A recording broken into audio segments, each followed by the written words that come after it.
자, 오늘 사도행전 31번째 시간입니다. 시너지라는 주제로 하나님 말씀을 증거하도록 하겠습니다.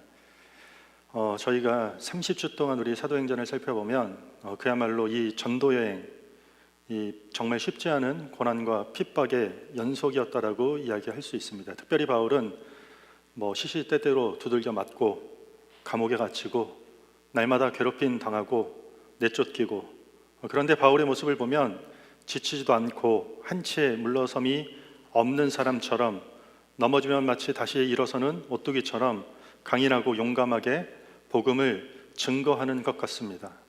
마치 별명을 붙이면 철인 전도자 같은, 강철 철인 어떤 전도자 같은 모습입니다. 특수부대 요원처럼 엄청난 강인함을 우리는 바울에게서 찾아볼 수 있습니다. 그러나 결론부터 말씀드리면 바울도 우리와 같이 평범한 사람이었습니다. 오히려 성격이 너무 급한 나머지 직설적이어서 베드로와 다투고 바나바와 다툴 정도로 그냥 평범한 사람이었다라는 것입니다. 바울은 고난과 역경을 비교적 잘 이겨내었던 강인한 사람이라는 뜻이 아니라, 고난이 반복되면 약해지고 두려워했던 우리와 똑같은 평범한 사람이었다라는 것입니다. 특별히 오늘 본문에서 바울의 그런 인간다운, 우리처럼 연약한, 그리고 두려움에 떨고 있는 모습을 확인할 수 있습니다. 고린도에 도착한 바울은 매우 약해져 있고 두려움에 떨고 있습니다. 고린도에 보낸 편지를 통해서 처음 고린도에 도착했을 때 사도 바울 자신이 어떠한 상태였는지 고린도전서 2장 3절을 통해서 이렇게 얘기합니다. 내가 너희 가운데 거할 때, 처음 고린도 교회에 도착했을 때 약하고 두려워하고 심히 떨었노라라고 이야기합니다. 고린도에 왔을 때 바울의 상태입니다. 약하고 두려워서 심히 떨었다는 것입니다. 약해진 상태가 여러분 믿음이 없는 상태라고 이야기할 수 있을까요? 우리가 어떤 어려운 상황 가운데 두려워 떠는 상태가 불신앙이라고 이야기할 수 있을까요? 집사님, 저 너무 힘들어요. 목사님, 저 너무 두렵습니다. 그러면 믿음 없는 소리 하지 마십시오. 머리 갖다 대세요. 악한 생각을 주는 사탄아, 물러갈지어다. 이게 맞는 것일까요? 누군가 약해서 두려워 떨고 있으면 우리는 믿음이 없는 사람처럼 생각할 수 있을 것입니다. 또한 내가 약해지고 또 내 스스로가 어떤 일들 때문에 두려움에 떨게 되면 마치 내 신앙에 어떤 큰 문제가 있는 것처럼 우리의 신앙을 의심하는 경우가 참 많다라는 것입니다. 그런데 오늘 성경에 보면 바울의 신앙에 문제가 있어서 그가 약해진 것도 아닙니다. 어떤 그 믿음에 문제가 있었기 때문에 두려워서 지금 떨고 있는 게 아니라는 것입니다. 믿음이 없어서도 아니고 말씀을 몰라서도 아니고 하나님을 신뢰하지 않아서도 아니라는 것입니다. 우리는 믿음이 있고 말씀을 알고 하나님을 붙잡아도 여전히 반복되는 고난과 핍박, 사람들의 조롱, 비난, 그리고 사도 바울이 다른 도시로 반복해서 이동하면서 겪어야 되는 각양각종의 어려움들로 인해서 그는 약해졌고 두려웠다라는 것입니다.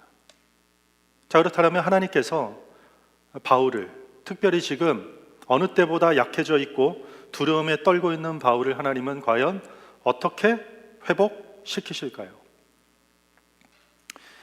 고린도로 오기 전에 아텐에 있었습니다. 그 아테네 아레오바고에서 지난주 설교 기억나나요? 바울이 외쳤던 내용의 핵심이 무엇입니까? 3가지였죠. 진리의 복음이 우리 가운데 임하면 특별한 사람이 의미 없다. 특별한 장소도 아니다. 특별한 어떤 방법이 있는 것도 아니다라고 했습니다.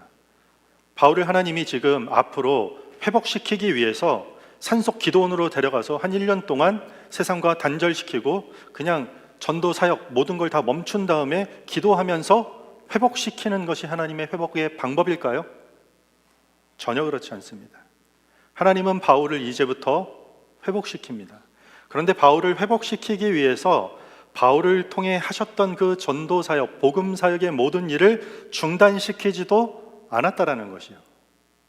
전도하다가 약해지고 넘어진 자리 그대로 두었다라는 것이요. 복음 증거하다가 더 이상 말하고 싶지 않을 만큼 어렵고 힘든 비방과 대적 앞에서 두려워 떨고 있는 그 자리, 한마디로 그 사역의 현장, 삶의 그 자리에서 하나님의 회복이 이루어진다라는 것이에요. 그럼 하나님께서 왜 굳이 그 자리에서 하나님이 바울을 회복시킬까요? 도대체 하나님은 어떻게 하나님께서 그런 그 자리에서 그를 회복시킬 것인가? 이것이 오늘 본문의 초점입니다. 이 눈을 가지고 본문을 바라보면 오늘 성경이 하고자 하는 이야기를 훨씬 더 진하게 우리가 이해할 수 있을 것이라고 생각합니다. 바울은 혼자서 아덴에서 사역을 하다가 지금 고린도까지 다시 혼자의 몸으로 오게 됩니다.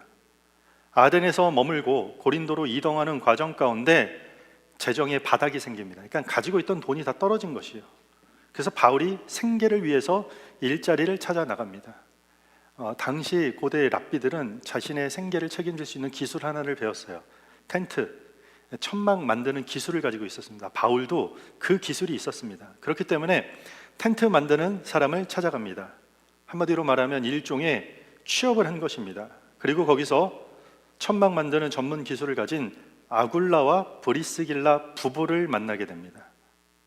이 두 사람은 앞으로 성경에 6번이나 등장할 정도로 바울의 사역에 있어서 매우 중요한 사람들입니다. 당시 로마 황제 클라우디오가 유대인들을 로마에서 다 쫓아내겠다라는 칙령을 내리자 이 아굴라와 브리스길라 부부는 로마에서 쫓겨나서 이탈리아를 돌다가 이 고린도라는 도시에 머물게 됩니다. 그리고 여기서 텐트를 만들다가 어느 날 바울이라는 한 사람이 찾아와서 함께 일을 하게 됩니다. 일종의 직장에서 두 사람이 만난 것입니다. 바울은 평일에는 브리스길라와 아굴라 부부와 함께 생업으로 천막 만드는 일을 했고, 그리고 다음 구절을 보면 안식일에는 회당에서 말씀을 가르쳤습니다. 그러니까 평일에는 텐트 만드는 일하고 주말에는 회당에서 말씀을 가르쳤다는 것입니다. 근데 바울이 전하고 가르치는 복음에 아마도 이 두 사람 부부가 큰 위로가 되고 격려가 되고 희망이 되었던 것 같습니다. 훗날 바울이 고린도라는 지역에서 1년 6개월 정도의 모든 사역이 끝날 때쯤에 이 부부는 사도 바울과 함께 전도 여행에 동참하기로 하고 함께 고린도라는 도시를 떠나게 됩니다. 자, 그렇게 보면 하나님께서는 바울이 처해 있는 지금 어려운 재정의 회복을 통해서 바울이 매 주일마다 매 안식일마다 회당에 가서 말씀을 가르칠 수 있는 일까지 가능하게 합니다. 그리고 뿐만 아니라 무엇과도 바꿀 수 없는 평생의 동역자라고 할 수 있는 브리스길라와 아굴라 부부를 동역자로 만나게 된 것입니다. 베레아에서부터 떨어진 팀들이 있습니다. 그게 실라와 디모데입니다. 동역자 실라와 디모데가 고린도로 이제 와서 합류를 하게 됩니다. 빌립보서에 보면은 이때 실라와 바울이 들고 온 것이 있습니다. 그게 뭐냐면 빌립보 교회로부터 받은 재정 후원금을 가지고 와서 격려가 되어서 고맙다라고 이야기합니다. 그러니까 재정적인 압박에 있어서 텐트 만들면서 힘들었는데 실라와 바울을 통해서 가져온 빌립보 교인들의 후원금으로 이 어려운 재정의 문제가 텐트 만드는 일을 하지 않아도 해결되었다라는 것입니다. 그래서 이제부터 본격적으로 바울이 다시 말씀을 가르치는 일에 매진하는 이야기가 있습니다. 5절에 보면 바울이 하나님의 말씀에 붙잡혀 유대인들에게 예수는 그리스도라 밝히 증언하였습니다. 하나님의 말씀에 붙잡혀라는 말은 쉽게 말하면 전적으로 풀타임으로 말씀 가르치는 일에 전념했다라는 뜻입니다. 그러니까 하나님께서 바울이 가지고 있는 지금 약해진 재정을 먼저 회복시킵니다. 그리고 그렇게 텐트 만드는 일을 하게 하신 이유가 재정적인 회복에 대한 문제 해결뿐만 아니라 브리스길라와 아굴라라는 동역자를 만나기 위한 하나님의 계획이었다는 것입니다. 그리고 동역자 실라와 디모데가 빌립보로부터 후원금을 가지고 온 이후로 바울은 이 든든한 동역자들과 함께 복음을 전하는 사역에 더욱더 박차를 가하게 될 수 있었던 것입니다. 그러니까 하나님은 이렇게 바울의 어려운 재정의 회복과 함께 영적 동역자들을 만나게 하시면서 회복시켜 나가고 있다라는 것입니다. 그런데 하지만 늘 그랬듯이 고린도에서 복음을 대적하고 비방하는 유대인들이 있었다 없었다? 여전히 있었습니다. 회당에서 심한 박해와 거절을 받게 됩니다. 그래서 바울은 회당 옆에 있는 디도 유스도라 하는 사람 집에 머물게 되면서 거기서 말씀 전하고 가르치는 일을 시작합니다. 그런데 그리스보라는 회당장이 그 집에 와서 말씀을 듣고 믿게 되고 그 온 가족이 세례를 받게 되는 그러한 귀한 열매도 거둡니다. 그럼에도 불구하고 그러한 사역은 바울에게 어려운 일이었습니다. 사람들이 많이 모여있는 회당이 아니라 그 회당 옆에 붙어있는 작은 한 가정집에서, 그것도 회당 유대인들의 대적과 비방을 날마다 마주하면서 복음을 전한 일이라는 어려운 것입니다. 여러분들 생각해 보세요. 매일 회당에 사람들이 드나드는 수많은 사람들이 소수로 모인 이 작은 집에 있는 바울과 그 사람들에게 손가락질하고 일부는 돌 던지고 비난하고 욕하면 여러분들 그거 견디기는 하겠습니까? 쉽지 않은 상황에 여전히 놓여 있었다라는 것이요. 그러던 어느 날 밤 바울이 기도하는 가운데 하나님이 환상 속에서 그에게 이렇게 말씀하십니다. 9절과 10절에 보면 이렇습니다.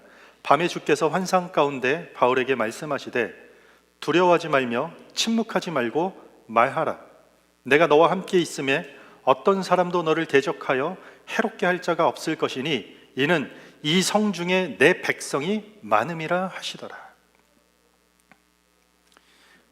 회당장의 회심은 어쩌면 회당 유대인들로 하여금 더 큰 반발과 공격을 불러일으켰을 것입니다.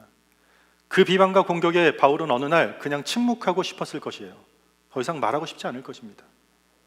말씀을 전하고 가르치는 것이 날마다 날아오는 공격과 비방을 견디기 아마 힘들었다라는 것이요. 그러나 핍박을 통해서 하나님이 그 도시에서 바울을 끌어내는 것과 핍박 때문에 바울 스스로 그 도시에서 도망쳐 빠져나오는 일은 다른 일이라는 것이에요. 열심히 의욕이 차서 담대한 마음으로 말씀 전할 때 핍박 속에서는 하나님이 끄집어내요. 그런데 이상하게도 유독 지쳐있고 두려워 떨고 있는 바울을 끄집어내주는 것이 아니라 하나님은 오히려 그를 빠져나가게 할 생각 계획조차 없다라는 것이요. 오히려 두려워하지 말고 침묵하지 말고 계속해서 말하라고 이야기합니다. 약해져 있고 두려워 떨고 있는 바울을 하나님은 누구보다도 더 잘 알고 있습니다. 아직 바울을 통해 복음을 듣고 구원할 백성이 이 도시에 많았기 때문이라는 것입니다. 아이러니하지 않습니까? 하필이면 약해져 있고 두려워 떠는 바울에게 하나님이 침묵하지 않고 대답하시는 내용이 내가 너와 함께 있을 테니 떠나지 말고 여기서 침묵하지 말고 계속해서 너에게 주어진 그 소명, 그것들을 다 말하라는 것입니다. 두렵더라도 침묵하지 말고 복음을 말하라는 위로인 것 같지만 또 하나의 하나님의 명령이 떨어진 것입니다. 그 하나님의 환상 가운데 들린 음성을 통해서 바울이 순종합니다. 11절에 보면 1년 6개월을 머물며 그들 가운데서 하나님의 말씀을 가르치니라. 1년 6개월 동안 하나님의 말씀을 가르쳤는데 어디서 가르쳤다고요? 그들 가운데서. 그들 가운데가 어디입니까? 여기서 거기가 어디였던가요? 바울이 날마다 공격당해서 약해져 버릴 수밖에 없었던 자리예요. 바울이 핍박당해서 무너지고 더 이상 복음을 말하고 싶지 않고 침묵하고 싶은 무너진 자리라는 것이요. 날마다 날라오는 비방을 자신의 그냥 개인적인 멘탈만으로는 버틸 수 없어서 이제는 떠나고 싶은 그런 두려움의 자리라는 것이요. 끊임없는 대적과 비난이 쏟아져서 더 이상 아무런 사역도 하고 싶지 않은 그 자리, 진리를 그렇게 담대하게 오랫동안 외쳤지만 믿고 따르는 사람들보다 회당에 모이는 수많은 많은 사람들이 손가락질하고 무시하고 비방만 하는 그 자리에서 1년 6개월을 전하고 가르쳤다는 것이요. 이전에는 공격과 핍박이 날아오면 형제를 통해서 뒤로 빼서 피할 길을 예비해 주셨는데 여기서는 무려 1년 6개월 가까이 대적과 비방이 가득한 그 자리에서 그 어느 때보다 바울 스스로가 지쳐서 약해서 두려워 떠는 이 바울을 통해서 계속해서 말씀을 가르치시게 한 이유가 있다라는 것이에요. 훗날 바울이 이 고린도 교회로 쓴 편지가 있습니다. 서신서 중에 가장 긴 편지죠. 고린도 전후서가 가장 큰 분량을 차지하고 있습니다. 고린도서 12장 9절과 10절에 그 이유가 나와 있습니다. 여러분들 함께 읽어볼까요? 12장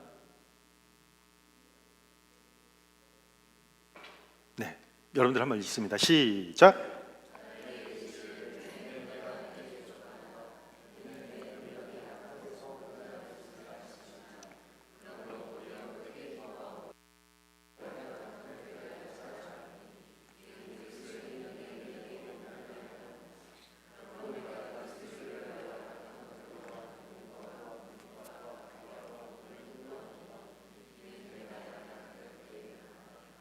아멘.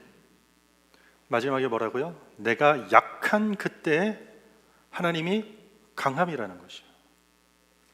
바울이 침묵하고 싶을 정도로 약해졌을 때가 있었던 거죠. 고린도에 들어갔을 때. 그 핍박과 고난을 피하고 싶을 정도로 두려워하면서 떨고 있을 그때 하나님께서 바울을 계속해서 그 자리에 머물게 하셔서 18개월 가까이 말씀을 전하게 하셨던 이유는 바울을 강하게 만들어서 회복시키는 것이 아니라 바울이 가장 약해져 있을 때 하나님이 그의 강함이 되어 주시겠다라는 약속 때문이라는 것이요.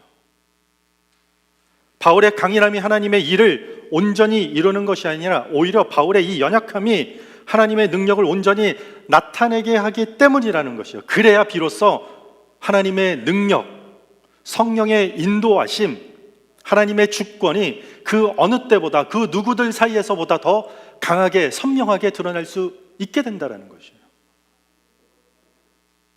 알면서도 받아들이기 어려운 말이었을 것 같습니다. 그런데 하나님은 어느 날 바울에게만 그렇게 일하는 것이 아니라 역사 속에서 늘 그런 패턴으로 일했다는 것이요. 왜 하필이면 이렇게 숫자가 적고 연약한 이스라엘 민족을 택하셨느냐? 성경이 뭐라 하죠?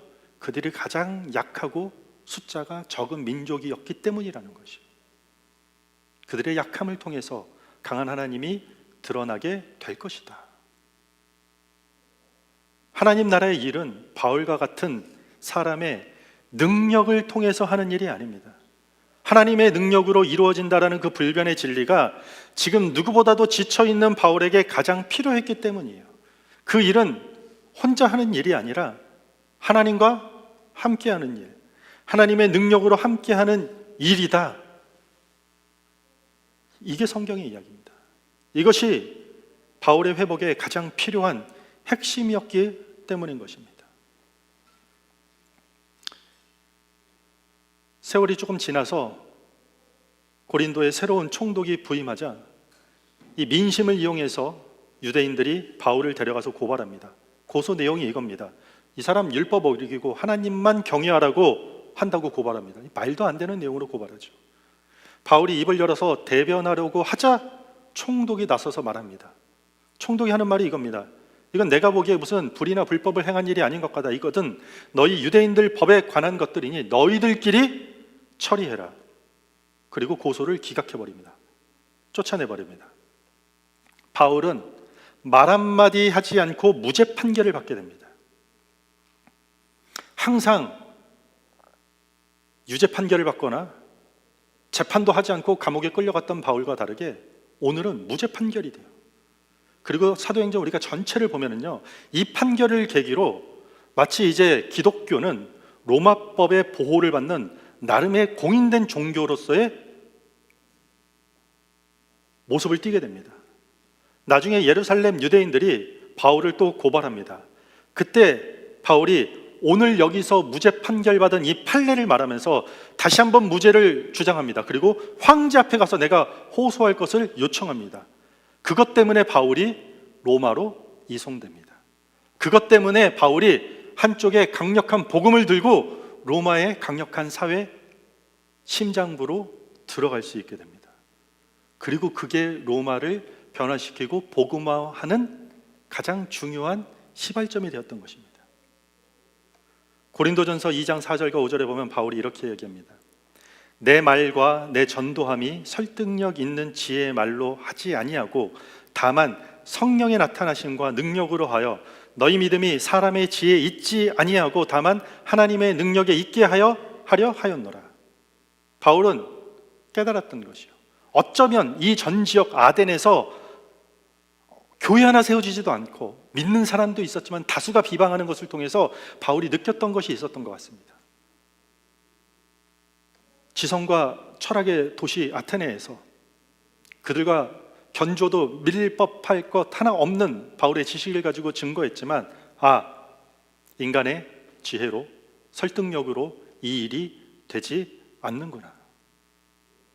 바울은 뛰어난 언변으로 대변할 기회조차 하나님이 주지 않습니다. 그런데 하나님의 능력으로 무죄 판결, 그리고 이것이 훗날 뭐예요?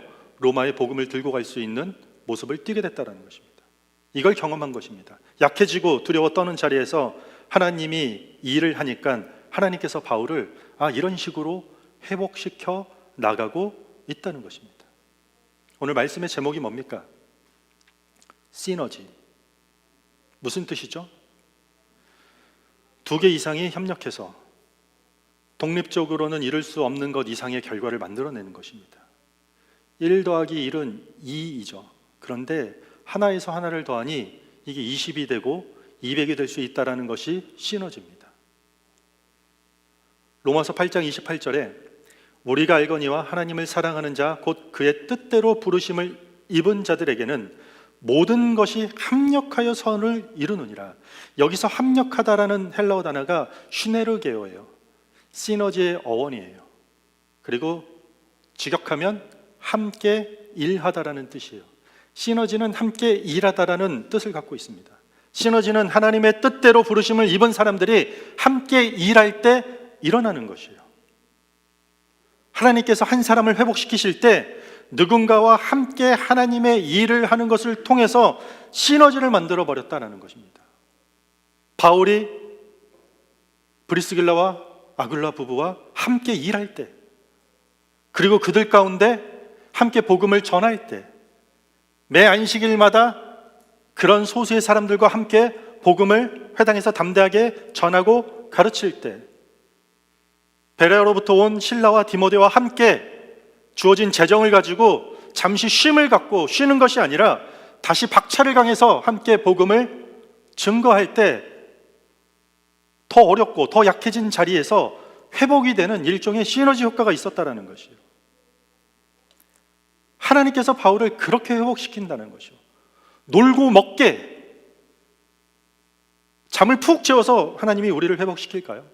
지치고 힘든 삶의 자리를 여러분들 쏙하니 빼내가지고 너를 회복시키겠다, 이게 하나님의 방법일까요? 그렇지 않습니다. 공부 그만두고 일 그만두고 사람들과의 관계를 다 단절시킨 다음에 어디 그냥 한적한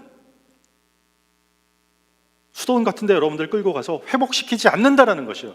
그게 하나님의 방법이 아니라는 것이요.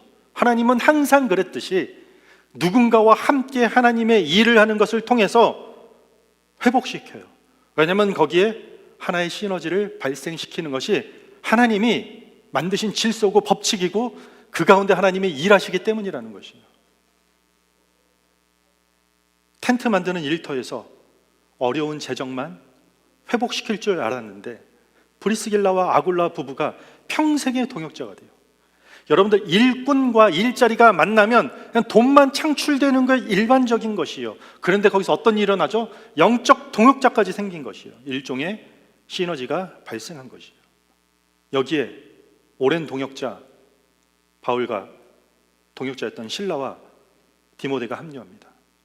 그런데 동역자만 온 건가요? 빌립보 교인들의 어려운, 경제적으로 어려운 도시 빌립보에서 그 힘든 후원금을 모아서 가져온 것입니다. 이제는 재정적 회복 플러스뿐만 아니라 더 확장된 팀 사역의 시너지가 이루어진 것입니다. 1년 6개월 동안 회당 옆에 작은 집이 교회의 시초가 되어서 복음을 가르쳤습니다. 회당 옆에 교회 사람들의 공격이 끊이질 않았습니다. 틈만 나면 어떻게 데려가서 괴롭힐까? 총독이 바뀌자마자 그를 끌고 갔습니다. 바울은 그 자리가 너무 힘들었었던 것입니다. 침묵하고 싶은 자리, 두려움에 떠는 자리였습니다.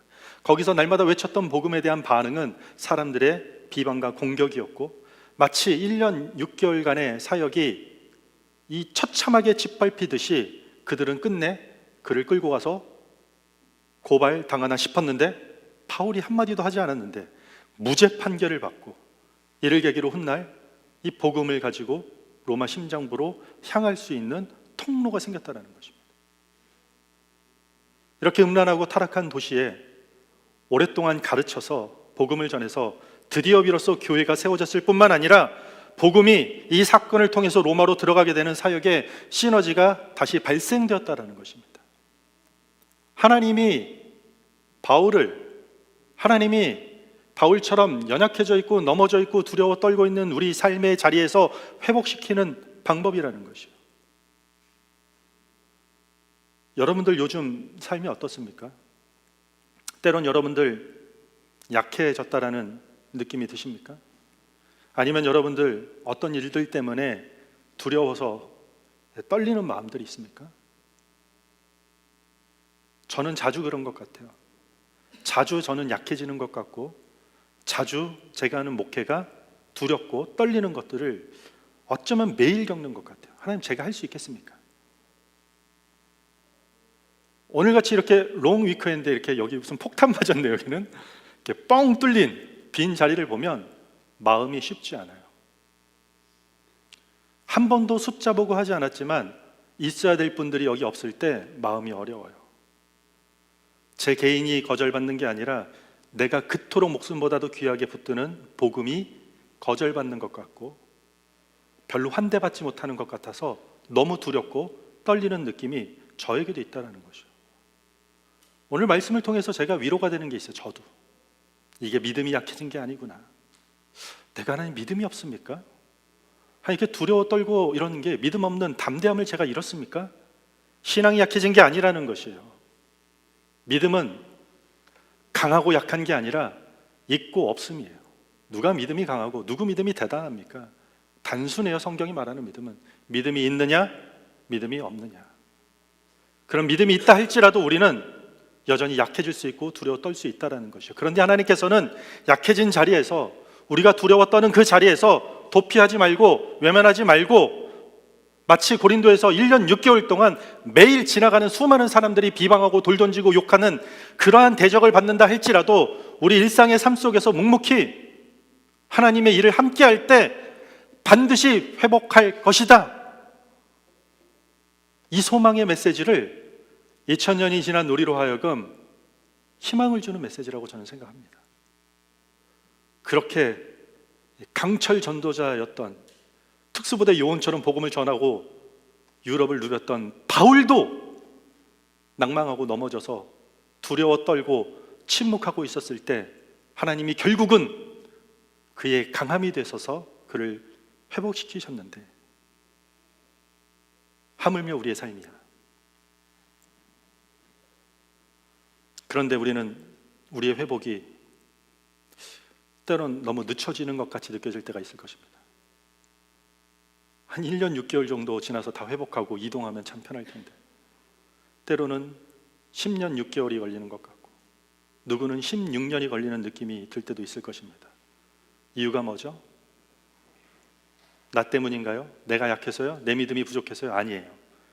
고린도에 처했던 사람들과 똑같은 상황이야. 그 사람과 함께 회복되어야 하기 때문이라는 것이죠. 하나님은 우리만 그 삶 속에서 탈출시켜서 너만 하나 홀로 회복시키겠다라는 계획을 짜지 않아요. 우리와 연결되어 있는 그 사람들과 함께 회복하는 것이 하나님의 뜻이기 때문입니다.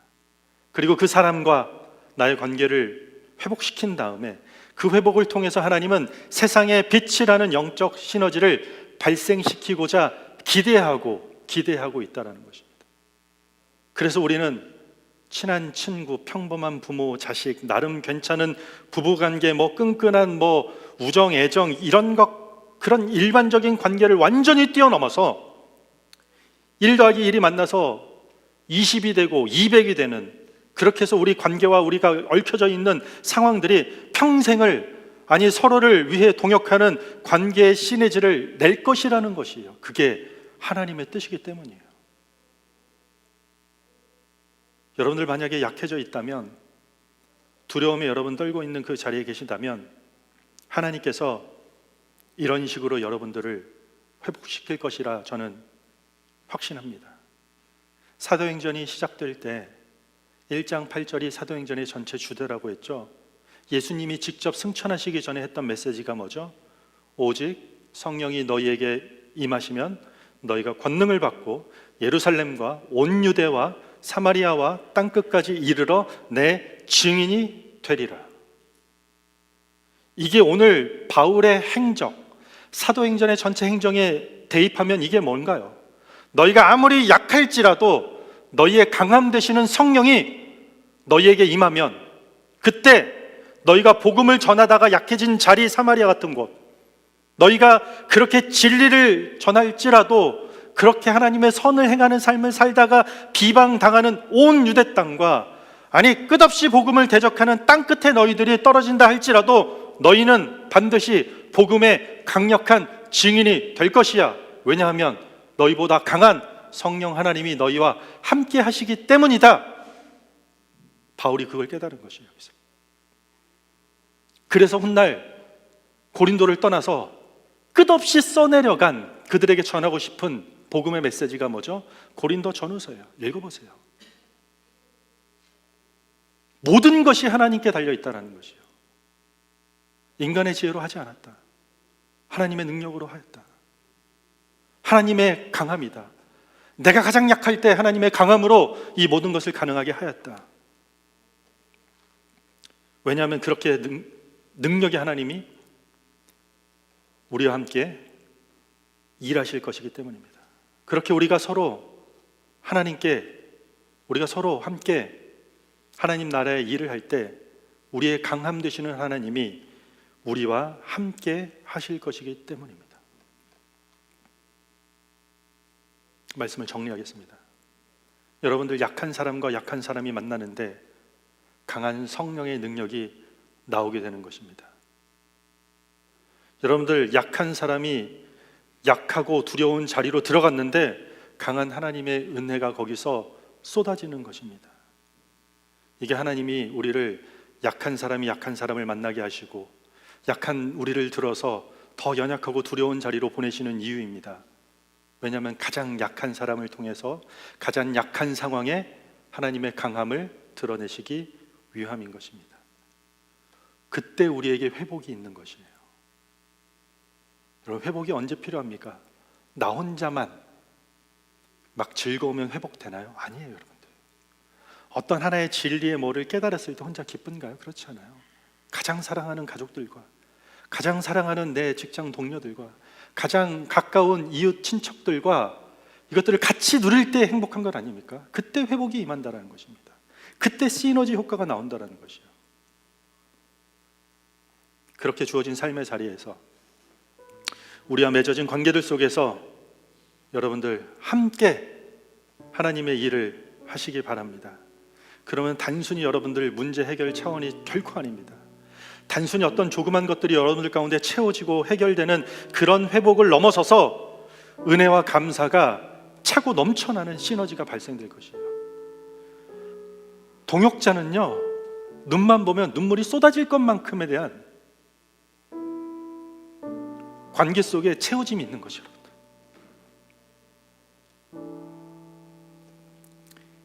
바울이 그것들을 누렸듯이 여러분들 그런 은혜와 감사가 넘쳐나는 이 시너지가 발생하는 삶이 되기를 주님의 이름으로 축원합니다.